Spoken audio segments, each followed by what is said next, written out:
What does a leader do in order to make sure that they are not suffering from deficiencies of self-awareness? Well, the analogy that I like to use,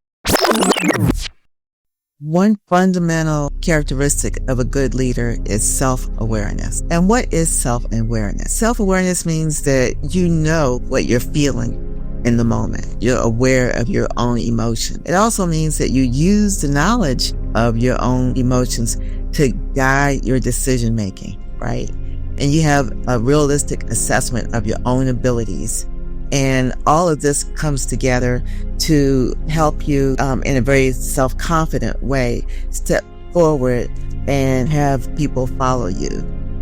So what does it look like when you are not self-aware? People who are not self-aware have specific characteristics.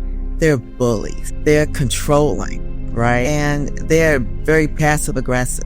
A lot of us think, well, if they think of bullying as being something really loud and obnoxious, but it's also very quiet and aggravating. That is passive-aggressiveness. They're also not accountable, right? They say, oh, it wasn't me. And they have delusions of grandeur, which is the opposite, and says, hey, it's all about me. What does a leader do in order to make sure that they are not suffering from deficiencies of self-awareness? Well, the analogy that I like to use is just like if you're driving a car. And if you're driving a car, you have blind spots. You have a rear view mirror, you have a side view mirror, but sometimes you have to turn around and look, right? So as a leader, when you have those blind spots and you know that they're there and you're in maybe a dangerous situation or high risk, you turn around and look. Another thing that you might do in your blind spots is you ask somebody, is there anything over there? Right? So you have somebody help you with your blind spot. So blind spots, what do blind spots look like? Blind spots look like blind ambition, right? You have lofty goals that's all about you,